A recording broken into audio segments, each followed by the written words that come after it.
In the 1960s, civil rights activist and author novelist James Baldwin said, I do not dream of labour. Now in the present day, it's very hard to think of yourself separate from these functioning labels of ability determined things. Within discourses of black excellence, internalized capitalism then has us in a chokehold, no less in black British history, with figures spotlighted on their ability to labour. As now we are told the stories that managed to slip through the racist cracks of white supremacy culture. In this paper, I examine what Black excellence means to me as a Black person in Britain. As Black people who do not aspire to excellence are then positioned within the capitalist myth of laziness that treats human worth only valuable when engaging on this conveyor belt of production as scientists, inventors, soldiers, nurses, and more. I discuss how public monument cultures of Black British remembrance and excellence do not end with statues, but pervade into other narratives, including being absorbed into the honours systems ordained with MBEs and OBEs. And this paper was based on an article I did as well for Race Reflections, and which I'll link in the description too. In recent years, debates around public monuments have revolved around colonial statues, but it is worth considering how fantasy and science fiction have long held these discussions. For example, the film Man of Steel depicted how humans viewed Superman. He'll be a god to them, says Jor-El, played by Russell Crowe. In the, in the sequel, Batman v Superman: Dawn of Justice, the humans build a statue to him when he saves them from Zod at the Battle of Metropolis. Humans to be conquered. In our own world, novels like The Heart of Darkness by Conrad and King Solomon's Mines by Rider Haggard used such language. This arrives as the arts establishment made the so-called canon, enforcing whiteness while discriminating against black and brown people. Whilst most of these authors lack statues, many were uncritically taught on my creative writing degree, showing the knowledge-based myth-making that takes place in academia, monumentalizing racism as culture. Statues take up space across Britain. However, what differentiates those of white people from those of black people is that the former is not seen as representative of their racial group. Richard Dyer says that there's no more powerful position than that of being just human. The claim to power is the claim to speak for the commonality of humanity. Race people can't do that. They can only speak for their race. But non-race people, white people, can, but they do not represent the interests of a race. In a society where there is pressure for black people to be seen to keep striving, there is a problematic black excellence debate or conversation when we achieve, as we do not have the privilege to just exist in the world. What black excellence does is impose an ableist culture of overwork just to be seen as human. When we do not perform our labour, this threatens white notions of ownership. If we refuse, i.e. through gifted and talented programs, many black positions, imperially constructed as a white possessive, fails to function. Our labour as performance is in proximity to whiteness because, for example, it exposes how acceptance of things like MBEs allows awardees greater access to the market. So these historians, artists, sports personalities, and so on, though racialized not as white, speak through whiteness ordained by greater access to social and economic capital that comes from state validation. If viewed as human, then we are pressured to perform in ways that is valuable to white institutions. Black excellence is a scam, with the notion that black people that are educated, smart, articulate, and so forth are rare amid our group. Wrong. And if we do not act in these ways, we are thrown away as bad workers. So, and that's the air quotes. So there lies a hustle culture as internalized capitalism. Our humanity is temporary, based on a person's ability to meaningfully contribute. Thinking about documentaries as another way into this discussion, the BBC's documentary Una Marson Our Lost Caribbean Voice, frames Una Marson as the first black producer at the BBC and frames her life as one of service, whilst also showing how the BBC only valued her in proximity to her labour, pushing her to a mental breakdown. Stories like that of Una Marson promote a black excellence narrative of black firsts, enforced through capitalist modes of labour, in fact superhumanising the lives of black historical figures only as valuable as their labour, their existence spectacularised. The way black British history and presence then is focused on our contribution, not who we are as individuals. These historically constructed white supremacist barriers stop many black people from progressing in many Western nations. So some may suggest it is worth showing how we have progressed in the face of adversity. Yet, to me, black first and just a recognition of white supremacy. This is the foundation of a monument culture that not only others us based on labour, but treats our labour as the focal point through which black life is accepted in history. One example being the Tudor trumpeter John Blank. We are subject to a set of rules of remember-worthiness as synonymous with achievement. Therefore, those of us trying to get through the day, not striving to be excellent, are stigmatized. Monumentalism is not helpful, and it represents what people of a given time chose to remember. In Northamptonshire, where I grew up, Walter Tull is remembered by local schools and the football club where he played. He was one of the first early mixed heritage players in first class English football, and one of the first officers of African descent in the British Army. His father was black Barbadian and his mother was white. You could argue humans have a long history of following those with power, manifesting icons like Tull in their image. Increasingly, it is easier for public opinion to move against statues of bad white people, so-called, or ignoring why we have statues at all, of anybody. In 2022, there was a local revival for Tull to gain his own statue in London and to be posthumously given the Military Cross.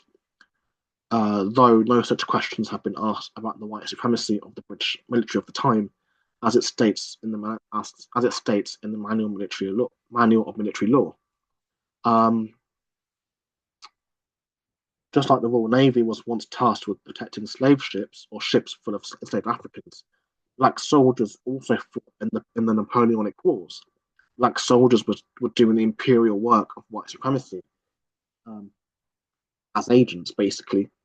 Not so different to the present day. They are operationalized by the white state. Yet racism in the armed forces is endemic, as black assimilation into violent systems like the military and the honours list is celebrated. Figures like Tull and the RAF pilot Ulrich Cross are celebrated as war heroes, but not really critiqued within the military as an arm of imperialism. But it is easier to campaign for the dead and to deal with the problems faced by the living. Comics may be metaphorical for public support for monuments or superheroes. For example, Steve Rogers, who became Captain America to do his so-called bit during the Second World War, was made a fugitive 70 years later when he was accused of killing Nick Fury in Captain America: The Winter Soldier. His war hero narrative is complicated when he starts investigating the espionage agency SHIELD. Steve becomes more than a symbol. He becomes a man, as monuments are not embodied by sentient traits, but human projections. Public battles over heritage and culture amid revere or remove are further mirrored in comics like Civil War. The film adaptation, so-called, or loosely adaptation Civil War, may act as further allegory for what happens when humans are monumentalized and do not meet expectations, as this also occurred with Batman in The Dark Knight Returns. 10 years after his retirement, Batman returns to Gotham. The state will no longer tolerate his tactics. James Gordon has retired, and a younger, less tolerant Ellen Yindel is commissioner. With Batman also viewed as un-American, Superman is called by President Reagan to confront him. The same monumentalism that sits in comic book media is in our world. Public monument projects a need for a savior to pile our hopes on. In Northampton, soldier and footballer Walter Tull is celebrated with a statue, further to an honorific pub, the Walter Tull, in Sixfields. Ironically owned by Green King, founded by enslaver Benjamin Green, named in the compensation record as well.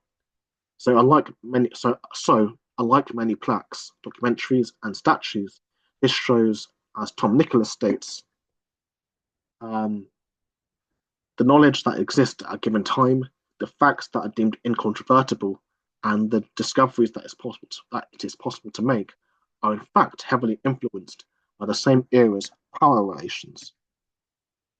There it says here. Scholar YouTuber who writes further neoliberalism as a political ideology states the primary bond between people is purely economic. Neoliberalism takes its meaning from the Georgian and Victorian era, saying that you can spend your money how you like, especially if you have a lot of it. Neoliberalism may also indicate what stories get published in big publications. For example, in the context of Windrush, there was a good immigrant narrative of overwork and their value to public institutions, like the NHS. The fact dominant narratives have focused on the labour is incredibly revealing. Academic social worker Sandra Simpson further tweeted that the ability to imagine is an underrated skill. When storytellers do fill those gaps with their creative license, they can be criticised of historical inaccuracies. So we are left with a capitalist approach to Black remember-worthiness, where we are made visible by our ability to labour and work. And there's Sandra's tweet there. Sorry, it's a bit pixely. Some may think monuments stop with statues, but for example, the ideology of the monarchy manifested itself through street parties during the Queen's Jubilee as cultural myth-making. This further includes those that accept empire medals for anti-oppression work. The spotlight of state validation reminds us how labour is exchanged with remembrance. Those who accept are then enshrined as prominent. Focus on labour and proximity to whiteness come joined together. In 100 Black Britons, Patrick Vernon and Angela Osborne show many Black figures due to these function labels.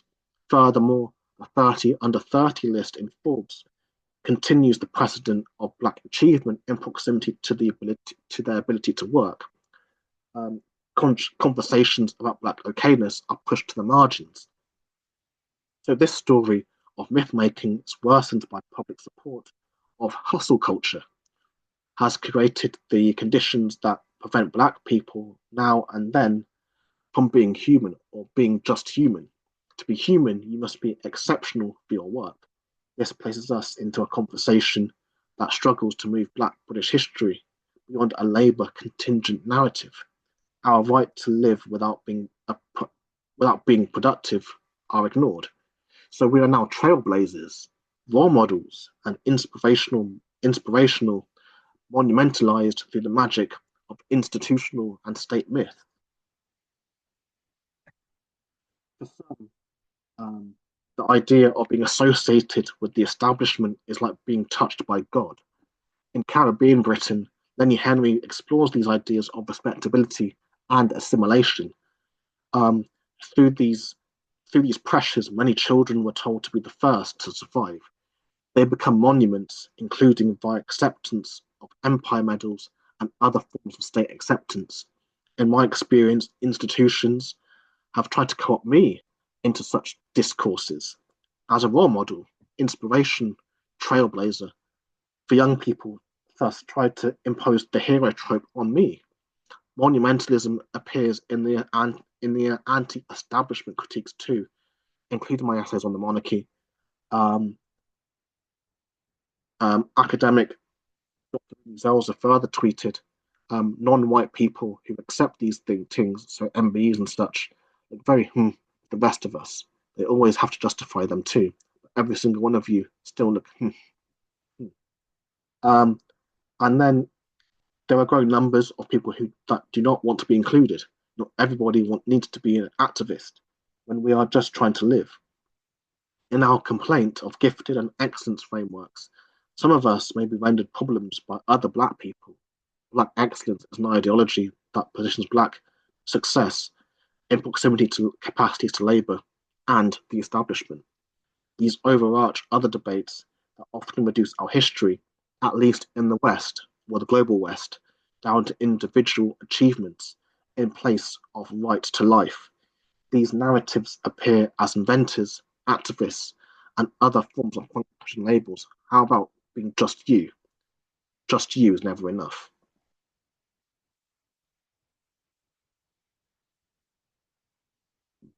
Okay. With each individual story, I'm reminded humans have a long history of following those with power, manifesting cultural icons in our own image, and projecting our values on them. Criticizing colonial statues is easy. What is uncomfortable is challenging the monuments of good people because it makes us look within ourselves and at ourselves. The fact we expect our heroes to be all good and our villains to be all evil is part of the problem. Will we walk this path? Will we walk this path forever? I will not make excuses for colonial statues, but statues of evil white people and good Black people both sprout from the same ideology of control. Black icons are and were not people of absolute virtue. The obsession with exclusively positive human qualities on human life is a disservice to what it means to be alive. For Black people, this reflects how the official history is remembered. We are not messiahs, yet it looks like aspiring to being just okay is a thought crime, and in such a provocation, we must confess our sins or risk being struck by lightning. Thanks very much for listening. And as usual, if you've got anything to say, leave it in the comments or send me an email. So treyventour.com/contact for my email.